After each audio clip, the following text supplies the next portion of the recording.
گفتگو کیجیے مگر ذرا احتیاط کے ساتھ، لوگ مر بھی جاتے ہیں الفاظ کے تیروں کے ساتھ۔ انسانوں کی دنیا کا بس یہی رونا ہے، اپنا دل دل ہے، دوسروں کا دل کھلونا ہے۔ لوگوں کو اپنی کامیابی دکھاؤ، اپنے منصوبے نہیں، کیونکہ حسد دیواروں میں بھی دراڑیں ڈال دیتا ہے۔ اپنا معیار اتنا بلند کرو کہ لوگ تمہیں پانے کے لیے کوشش نہیں، دعا کریں۔ دشمن کو گرانا ہے تو اس کے سامنے اپنی کامیابی کا ڈھیر لگا دو۔ باریک اور کھلے دانت خوبصورتی کی نشانی سمجھے جاتے ہیں۔ باریک دانتوں والی عورت نظر کی تیز ہوتی ہے۔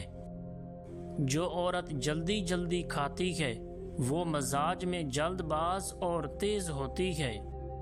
جو عورت آہستہ کھاتی ہے وہ صبر اور شکر کرنے والی ہوتی ہے۔ جو عورت سرما لگا کر سوتی ہے وہ عقل کی تیز اور دور اندیش ہوتی ہے۔ جس عورت کے ہاتھ پاؤں چھوٹے ہوں وہ قسمت کی دھنی سمجھی جاتی ہے۔ خواب میں پانی دیکھنا زندگی میں سکون اور آسائش کی علامت سمجھا جاتا ہے۔ خواب میں سفید پرندہ دیکھنا اچانک بڑی دولت یا خوشخبری ملنے کی نشانی ہے۔ خواب میں خود کو سفر کرتے ہوئے دیکھنا زندگی میں بڑی تبدیلی آنے کی علامت ہے۔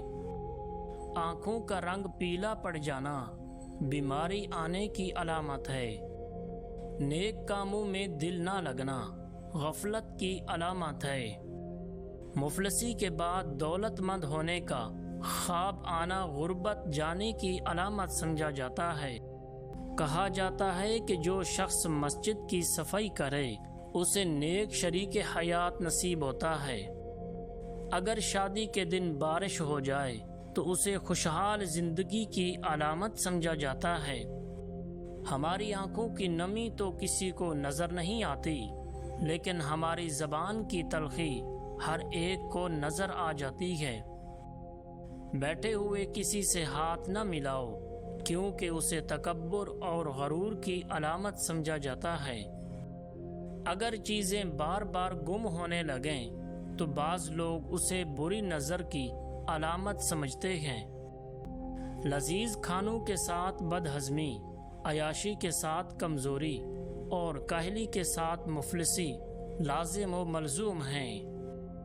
بہت زیادہ کھا کر بیمار ہونے والوں کی تعداد بھی اتنی ہی ہے جتنی فاقہ کشی سے بیمار ہونے والوں کی۔ لوہے کے برتن میں کبھی دودھ مت پیو ورنہ ہاضمہ خراب ہو جائے گا۔ جو انسان ایک جگہ پر زیادہ بیٹھا رہتا ہے اس کا دماغ کمزور ہونے لگتا ہے۔ جمائی لیتے وقت کبھی انگڑائی مت لینا ورنہ تمہاری زبان کو لکوہ ہو سکتا ہے۔ کھانے کے فوراً بعد لمبی تان کر سو جانے سے حافظہ کمزور اور پیٹ بڑھ جاتا ہے۔ ناک کے اندر دانہ نکل آئے تو دانتوں میں کیڑا لگنے کا امکان ہو سکتا ہے۔ جن کے کانوں میں درد رہتا ہو اسے یخنی زیادہ سے زیادہ استعمال کرنی چاہیے۔ کسی سفر پر جانے سے قبل ملہٹی کے ساتھ گڑ کھا لیا کرو، جسم میں تھکاوٹ نہیں ہوگی۔ ہاتھوں اور پیروں پر ایلو ویرا کا جیل لگا کر سونے سے مچھر نہیں کاٹتے۔ پودینے کی پتیاں ابال کر نہار منہ پینے سے رنگ گورا ہو جاتا ہے۔ تازہ دودھ کی جھاگ چند دن میں چہرے پر لگانے سے چہرے کی رنگت نکھر جاتی ہے۔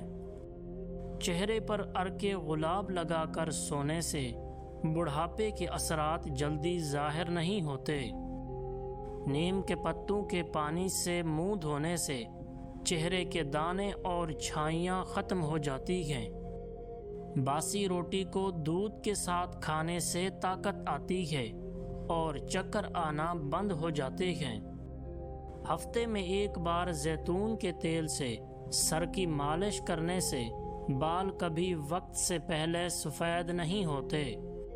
سوتے ہوئے دائیں کروٹ لیٹنا دل کو صحت مند اور پرسکون رکھتا ہے۔ خواب میں ہرے بھرے باغات دیکھنا کاروبار میں برکت اور لمبی عمر کی نشانی ہے۔ جو شخص صبح سویرے پرندوں کی چہچہاہٹ سنتا ہے اس کا دماغ دن بھر چست رہتا ہے۔ ہاتھ کی ہتھیلیوں پر ہلکا سا سرسوں کا تیل لگا کر سونے سے رات کو ڈرونے خواب نہیں آتے۔ جس گھر کے صحن میں نیم کا درخت ہو وہاں بیماریوں کا گزر کم ہوتا ہے۔ عورت کی ٹانگوں میں درد رہنا تمام گھر والوں کی ذمہ داری اٹھانے کی علامت ہے۔ روٹی کھاتے وقت پہلا نوالا چھوٹا رکھنے سے ہاضمہ کبھی خراب نہیں ہوتا۔ جو انسان اپنے غصے کو پی جاتا ہے اللہ پاک اس کے چہرے پر ایک خاص نور پیدا کر دیتا ہے۔